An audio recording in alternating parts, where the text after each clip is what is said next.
televidentes del noticiero Teleusta. El día de hoy encontramos que el presidente Iván Duque expidió el decreto 1207 mediante el cual se le impone la obligación a todos los noticieros colombianos de hablar siquiera una vez al día sobre alguna circunstancia o tema distinto del derecho penal. Esto con el fin de que se disminuya la tasa de delincuencia, así como también de desinformación por parte de los ciudadanos. Encontramos entonces que el día de hoy nosotros, el noticiero Teleusta, va a hablar acerca de los distintos fines que tiene la pena aquí en Colombia. Para eso se va a desarrollar a través del Código Penal, así como también traemos a distintos abogados juristas que van a realizar una comparación que se tiene del derecho penal aquí en Colombia a como se tiene en Argentina, Perú. Para iniciar, encontramos también que existe un libro que es escrito por un filósofo, literato, jurista llamado César Beccaria. Él, en su capítulo número 12, habló de los fines de la pena. En ese capítulo encontramos que él dice que la pena no tiene que tener por fin el de afligir o el de lastimar a la persona en su ser, sino que todo lo contrario. El fin verdadero de la pena no es otro que el de buscar que ese reo o esa persona que está siendo castigada no cometa un daño futuro, así como también el de retraer a todos los ciudadanos de cometer delitos iguales o distintos a estos. Bueno, encontramos que en Colombia, en el artículo número 4 del Código Penal, establece cuáles son los fines de la pena. Entre estos son retribución justa, prevención general, prevención especial, protección al condenado y reinserción social.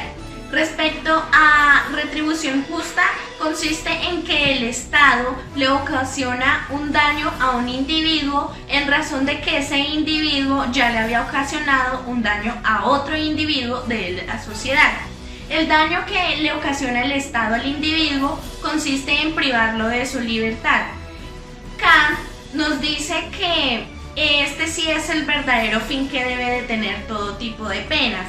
También nos dice que esta sanción o este fin de esta pena consiste o se basa en la ley del talión. Respecto a la prevención general, tenemos que tiene dos aspectos, uno positivo y uno negativo. La positiva consiste en dar la imagen de que se dio un restablecimiento del orden jurídico, reafirma la vigencia de la ley. Por eso es que se dice, el delito niega el derecho, pero la pena niega el delito. En cuanto a la circunstancia negativa, vemos que aquí lo que se busca o lo que se realiza es intimidar a los demás ciudadanos a través de la imposición de la pena a un individuo. Funciona como una cadena psicológica. Respecto a esto, Kant nos dice que esta vulnera derechos fundamentales tales como el de la dignidad por cuanto se cosifica a la persona. Ahora encontramos la tercera finalidad que tiene la pena, que es el de prevención especial. Igualmente tiene dos aspectos, uno positivo y uno negativo. Ambos funcionan para educar al delincuente. En cuanto al positivo, encontramos que lo que se busca es que, como ya lo dije anteriormente, educar al delincuente para que éste deje de ser delincuente. En cuanto a la negativa, vemos que lo que se busca es la inocuación del individuo, es decir, extraerlo de la sociedad para evitar que él cometa daños futuros. Ahora, la cuarta finalidad, que es la de protección al condenado, esta se realiza en base de que la persona, al realizar algún tipo penal, pues corre cierto peligro de carácter social, por cuanto muchos habitantes de la comunidad desean tener venganza a mano propia. Entonces, el Estado, para proteger a la persona de esta venganza, decide privarlo de su libertad. En cuanto a la última, que es reinserción social, consiste en que el Estado le va a garantizar todos los programas educativos necesarios para que esta persona deje de ser delincuente y pueda volver a reintegrarse en la comunidad cuando él vuelva a su libertad. A continuación nos acompaña la doctora, abogada profesional y jurista en Derecho Penal, Karen Sedano, quien nos va a hablar respecto a cuáles son los fines de la pena que se tienen en Argentina.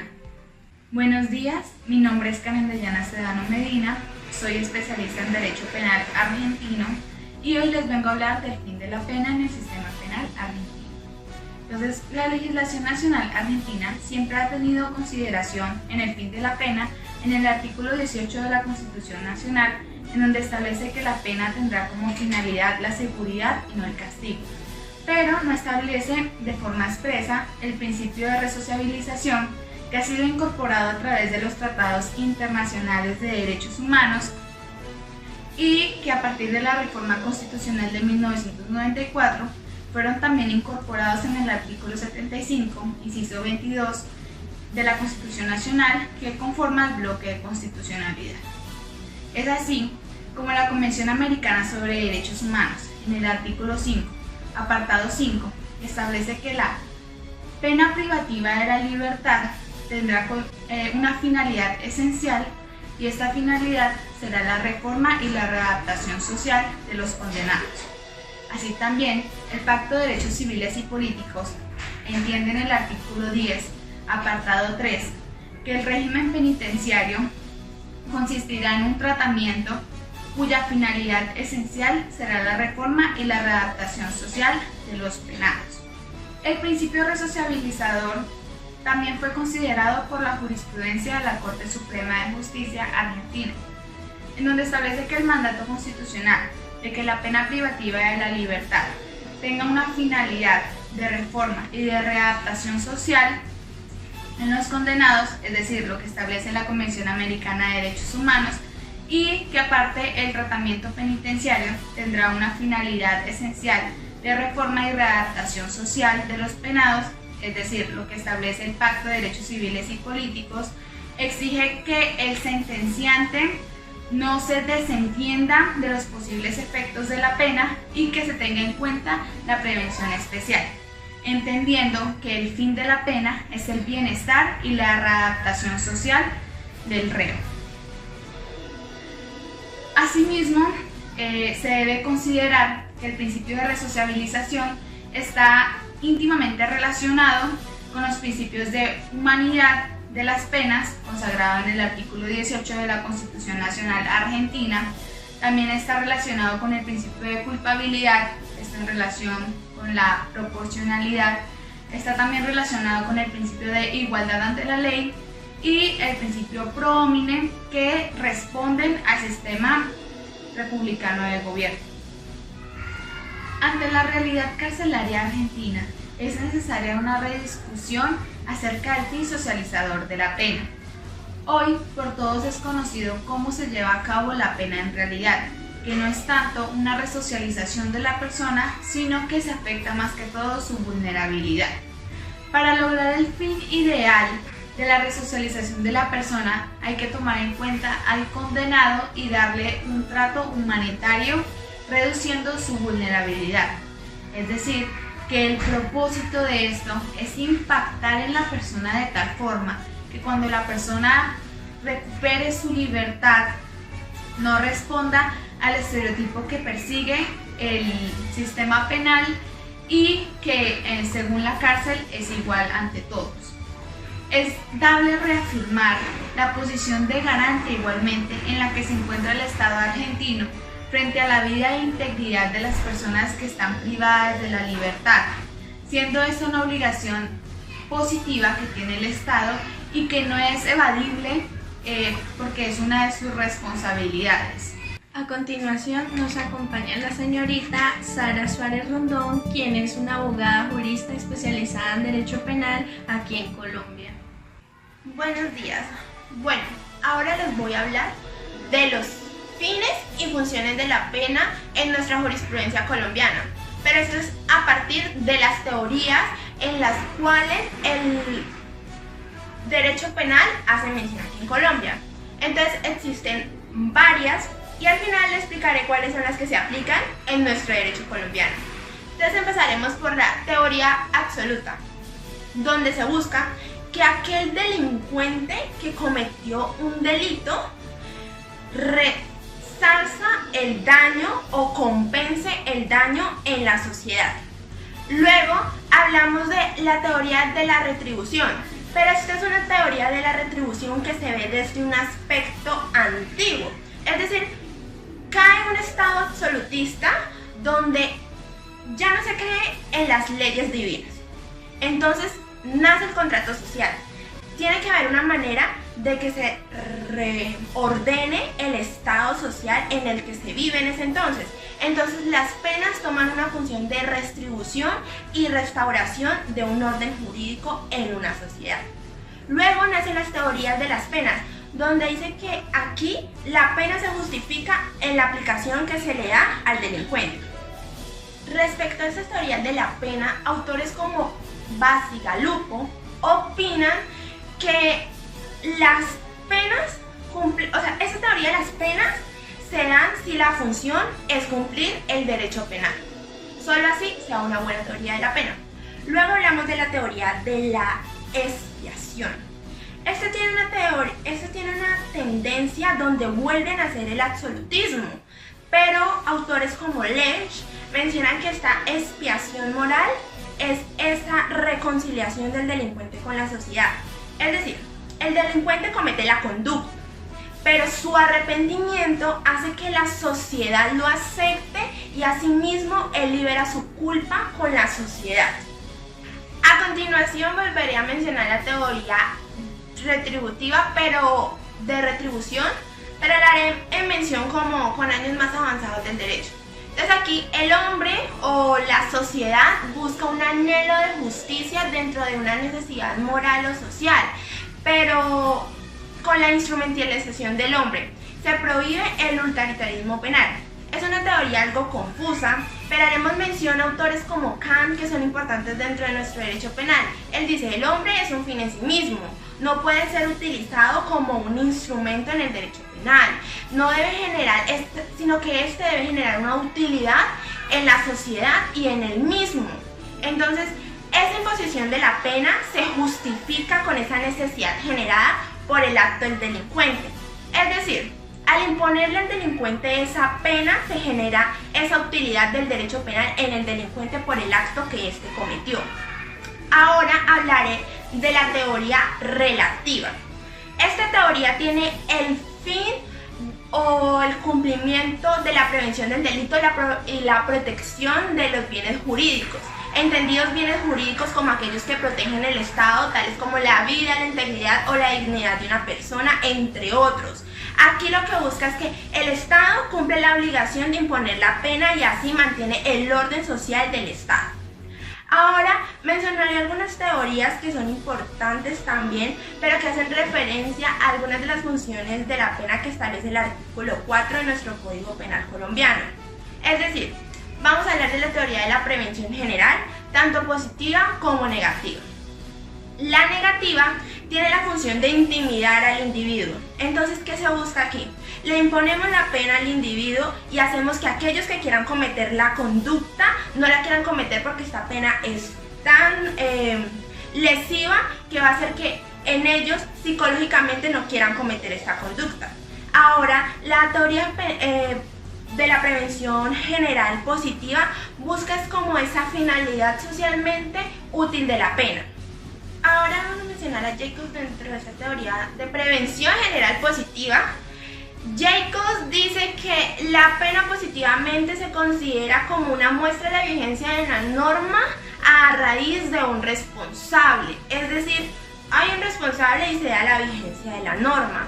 Entonces, esa norma va cumpliendo su cometido, que es estabilizarse. Entonces, se lesiona y lo que se hace al seguir esa norma, esa vigencia, se da un orden social orientado a las relaciones sociales que cumplen cada individuo. Ahora voy a hablar de la teoría de prevención especial. Esta se dirige básicamente o directamente hacia el individuo. Entonces, von List dice que la pena no se deduce de un criterio abstracto de justicia, sino que es sinónimo de coacción. proteger bienes jurídicos de forma directa o psicológicamente con la corrección o intimidación de manera directa y física. Entonces se da un término que usamos en el derecho penal, en nuestra teoría, en nuestra función de prevención especial, que es la inocuización en el individuo. Y para finalizar voy a mencionar la última teoría que se menciona en esta sentencia, una teoría mixta. Entonces esta recolecta factores de aquella teoría absoluta y relativa y se buscan tres cosas importantes en el derecho: prevención general, prevención especial y retribución en un lugar preponderante. Entonces se ponen de la siguiente manera: la pena tiene un fin retributivo que es importante o preponderante y se da de un lado la prevención general y la prevención especial. Rothstein dice que esta prevención general, esta prevención especial y esta retribución deben ir a la par. Ahora le menciono una segunda sentencia que es muy importante porque habla ya en sí del fin de la pena. Es la C-181 de 2016. Dice: la pena tiene unas funciones. Son aquellas establecidas en el artículo 4 de nuestro Código Penal: prevención general, retribución justa, prevención especial, reinserción social y protección al condenado. Pero estas tienen que ser impuestas en equivalencia a los principios de necesidad, proporcionalidad y razonabilidad. De lo contrario, estas penas no se podrían establecer dentro de nuestro derecho penal colombiano. A continuación nos encontramos con el doctor Martín Acosta, quien es un abogado especialista en Derecho Penal en Perú. Buenos días. Los fines de la pena en el ordenamiento jurídico peruano se establecen en el Código Penal peruano, el Decreto Legislativo número 635 de 1991. En el título preliminar, el cual habla sobre los principios generales, el artículo 9 dice que los fines de la pena tienen una función preventiva, protectora y resocializadora. Además establece los fines de la medida de seguridad. Estos tienen como fin o como función la tutela, la curación y rehabilitación. Lo anterior hace de la pena un instrumento de resocialización sin abandonar un aspecto retributivo y preventivo general. Retributivo que en el ordenamiento jurídico colombiano se establece como la prevención especial. El Código Penal peruano establece que para los fines de la pena, para cumplirse, deben de tomarse tres esferas. La primera es la prevención. La prevención está a cargo de la Policía Nacional y se imparte desde los jóvenes. La protección está a cargo del Poder Judicial y de los sistemas jurisdiccionales, los cuales imponen una pena o sanción a los infractores o delincuentes, aparte del deber de castigo que impone el Estado. Y la última sería la resocialización. La resocialización está a cargo del Instituto Nacional Penitenciario y mediante medidas que ejercen dentro del instituto, buscan la resocialización efectiva de los delincuentes. Las teorías que asignan un fin a la pena se conocen en el sistema peruano como teorías relativas de la pena. Por regla general, el fin con el cual justifican la pena en el sistema peruano es la prevención del delito, dependiendo a quiénes se dirige entre prevención especial y prevención general. La primera, la prevención especial, habla de la reincidencia, de que el condenado no vuelva a delinquir, y la segunda habla de que terceros no delincan. Para el medio penal peruano o para la sociedad peruana, se cree que los fines de la pena, de los cuales habla el artículo 9 del Código Penal, son la prevención especial. Pero la realidad es que el artículo 9 habla sobre la resocialización, sobre la protección y sobre la prevención. Asimismo, el régimen carcelario establece que los fines de la pena o los fines que se van a llevar a cabo son la reeducación, rehabilitación y reincorporación, como lo establece el artículo 139, numeral 22 de la Constitución Nacional Peruana, lo cual indicaría que esta pena tiende a la prevención especial en conjunto. La prevención especial, sobre la cual hablábamos con anterioridad, de manera somera se establece como una corrección por medio de una sanción o de la imposición de una pena. pero la realidad peruana y un análisis más detallado de esta es que se debe de optar o tener como fin la resocialización, la cual tiende a unas condiciones normales y fuera de un centro penitenciario a hacer un cambio para el individuo y para la sociedad, ya que en un centro penitenciario hay unas reglas de conducta restrictivas y diferentes a las que se encuentran en la sociedad. La prevención general negativa para el ordenamiento jurídico peruano no es más que la protección, ya que esta establece que mediante la coacción psicológica se crea un miedo o un temor en la sociedad para que no vayan a actuar como actuó el delincuente o el infractor de la norma. La prevención general positiva para el ordenamiento jurídico peruano no es más que la prevención o el fin de la prevención en los fines de la pena, y es que esta busca la rectificación y la reafirmación de la norma jurídica mediante el ejercicio de los funcionarios del sistema penal o del Poder Judicial. Las anteriores prevenciones, tanto la especial como las generales, tienden a los fines que el artículo 9 del Código Penal estipula: la resocialización, la protección y la prevención. Y es que en el sistema jurídico peruano se establecen con estos tres nombres debido a que buscan que la pena tenga un fin más social que un fin teórico.